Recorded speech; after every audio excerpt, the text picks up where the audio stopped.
Hey, my name's Ken Lytle, and I'm so glad that you are watching this video. I hope the Lord has truly blessed you and that you are alive in Jesus, that Jesus is your King, that He is what gives you a reason to live. And so today I want to talk about missions. I want to talk about church. Why does your local church exist? Now, in the book Acts of the Apostles, page 9, it says that the church is God's appointed agency for the salvation of men. Okay, so now if the church is God's appointed agency for salvation of men, that means that church is not a glorified country club.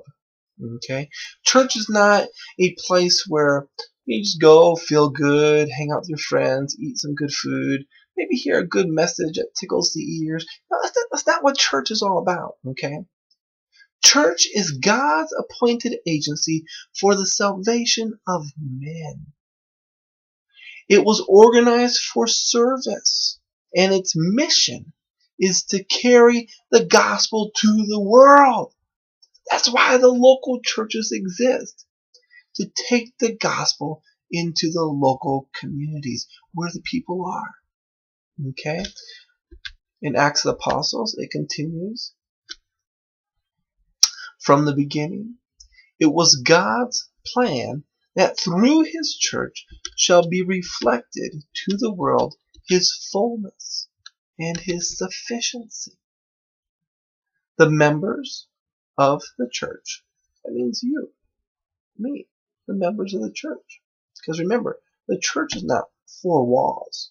The church is people who come together who love Jesus. That's what the church is.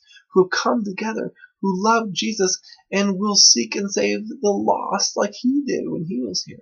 That's what church is.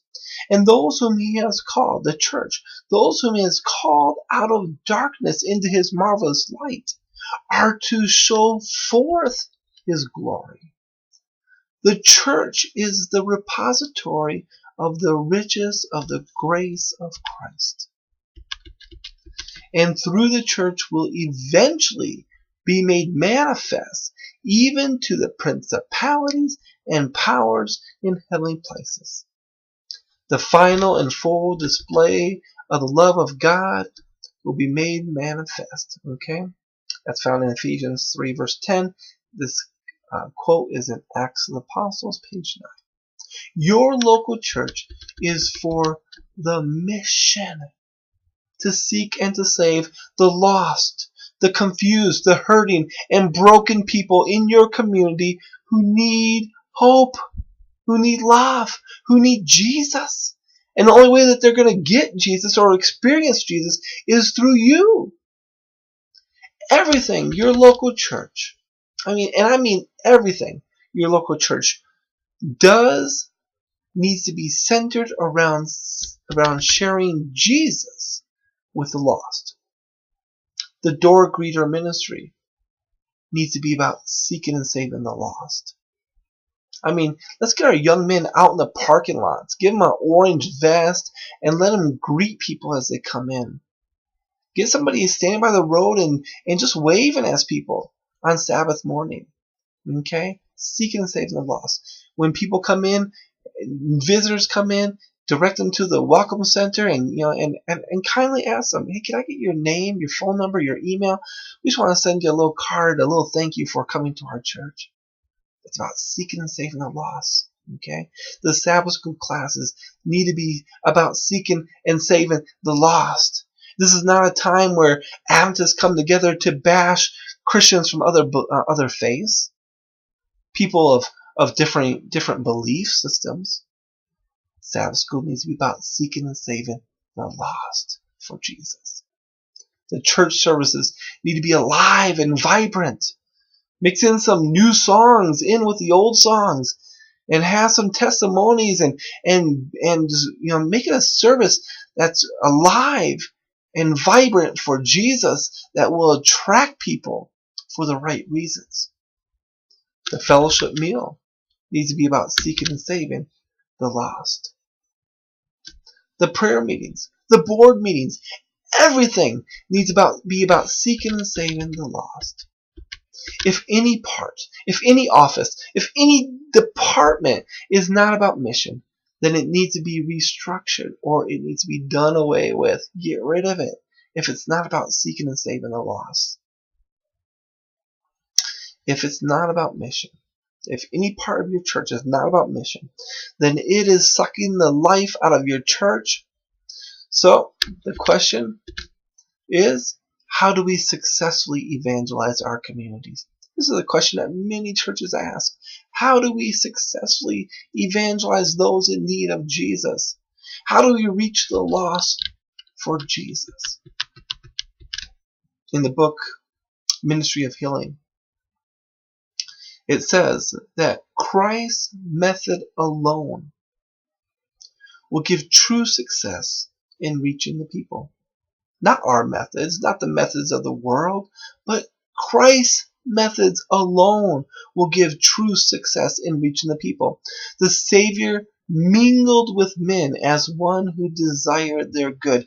He showed his sympathy for them, ministered to their needs, and won their confidence. Then, and only then, he bade them follow me. Ministry of Healing, page 143. Great quote. Get that into your churches, into your Sabbath schools, into your Bible studies. Talk about it. Pray about it. Your board meeting needs to be, just so focused on this quote so that it will effectively learn how to share Jesus as a church body.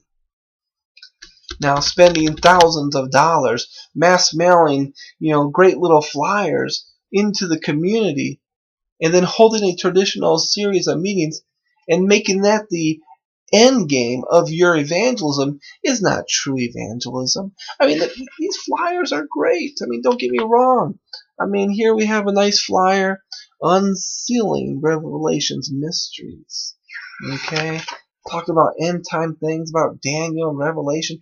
I mean, these are things that we need to study. We need to know these things. But we must remember that a series of meetings is only a small part. It's only a piece of the pie of the whole evangelism process. Now, I believe in traditional evangelism. I truly do.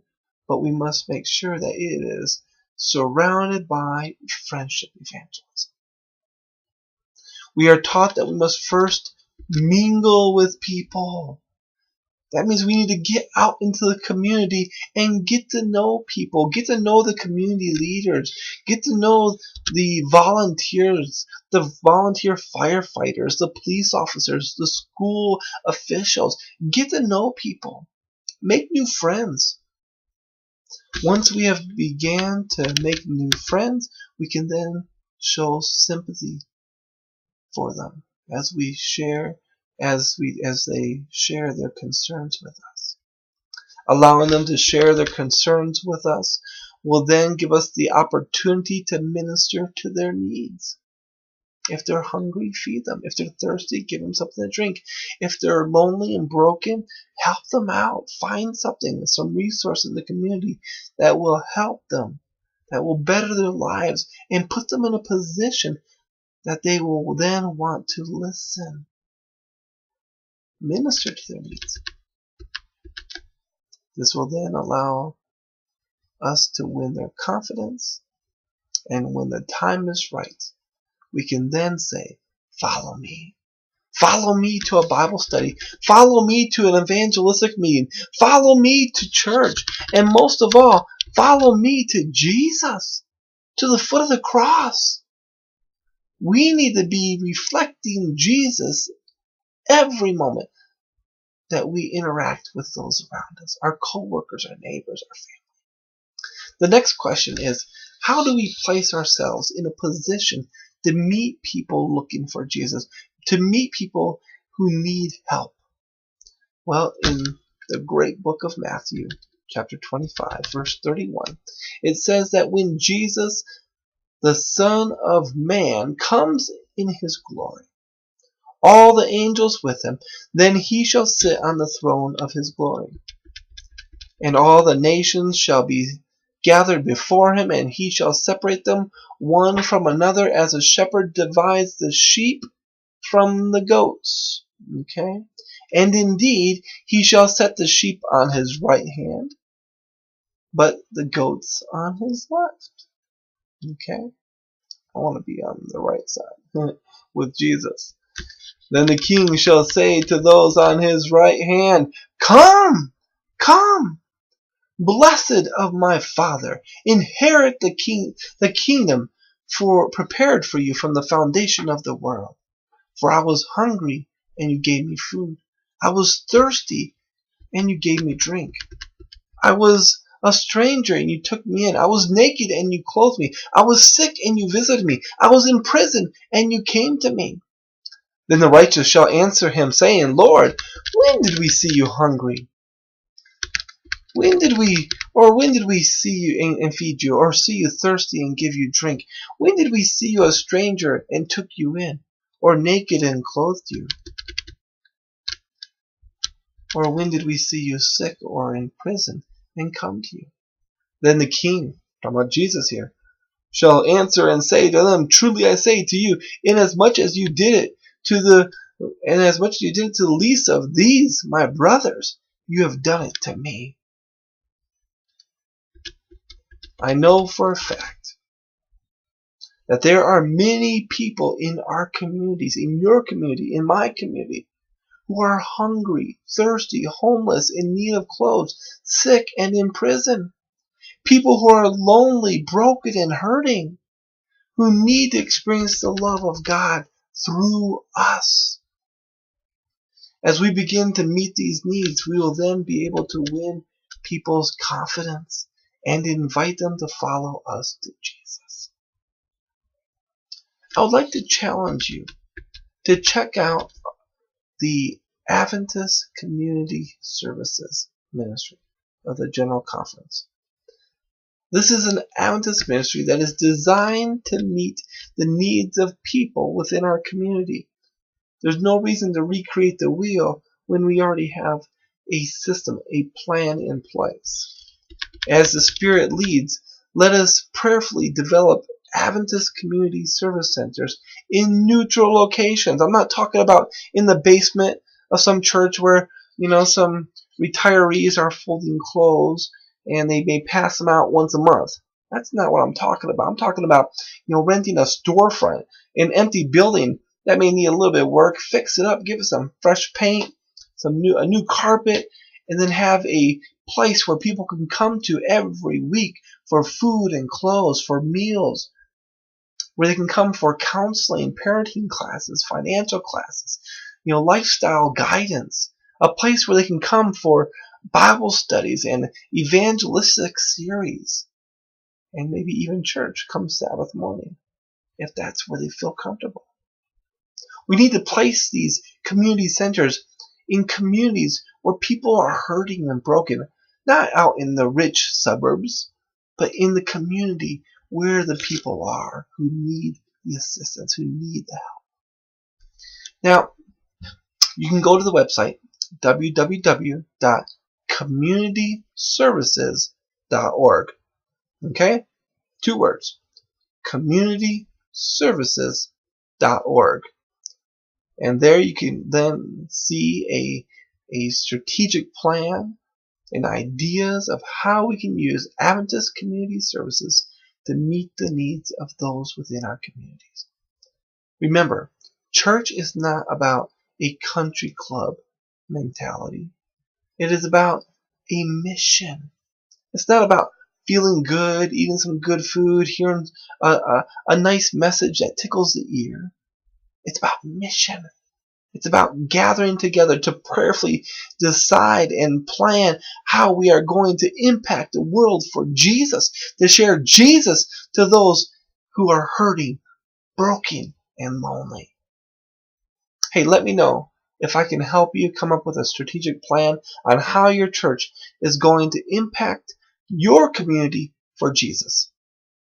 Contact me and I'd love to meet with your church to help you decide on how God is going to use you. I know God has great plans for you and your church. May the Lord truly bless you as you follow in the footsteps of Jesus.